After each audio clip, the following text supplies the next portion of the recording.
यह उस आदमी की कहानी है जिसे मैंने अब तक सबसे चालाक कमाई करने वाला इंसान देखा है। उसका नाम था जिमी।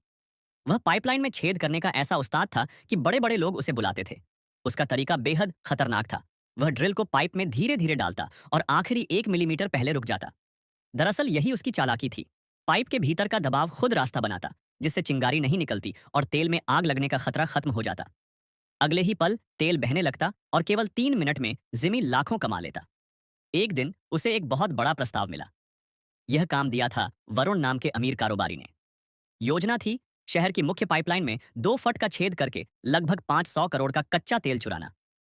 जिमी को खतरा समझ आ रहा था, क्योंकि पाइपलाइन में दबाव जांचने वाले यंत्र लगे होते हैं। लेकिन 20 करोड़ की पेशकश सुनकर उसने यह काम स्वीकार कर लिया। योजना के लिए एक टीम बनाई गई। उन्होंने एक पुराने भवन के नीचे सुरंग खोदनी शुरू की। सब कुछ ठीक चल रहा था। तभी रास्ते में एक विशाल चट्टान आ गई। अब सवाल था, क्या वे आवाज करके पत्थर तोड़ें और पुलिस को जोखिम में डालें? आखिर उन्होंने जोखिम उठाया। लेकिन तभी पुलिस उस इलाके की जांच करने पहुंच गई। किसी तरह उन्होंने खुद को मरम्मत कर्मचारी बताकर शक से बचा लिया। कई दिनों की मेहनत के बाद वे आखिर पाइपलाइन तक पहुंच गए। सौंपी ने वॉल्व लगाया, प्रिया ने कंपनी की प्रणाली को भ्रमित किया और अब अंतिम काम जिमी का था। जिमी ने ड्रिल घुमाई, लेकिन अचानक पाइप पूरी तरह टूट गया और तेज दबाव से वह दूर जा गिरा। किसी तरह वॉल्व बंद किया गया और दूसरा छेद बनाया गया। जैसे ही पाइप जुड़ी, तेल टैंकों में भरने लगा। वरुण बेहद खुश था, लेकिन अगले ही पल उसने सबको पकड़वा लिया।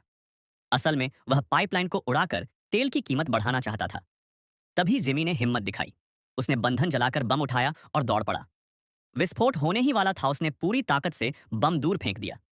धमाका हुआ, लेकिन पाइपलाइन बच गई। उसी समय पुलिस पहुंच गई और सबको गिरफ्तार कर लिया गया। चैनल को सब्सक्राइब करो, आपको अपने मम्मी पापा की कसम है।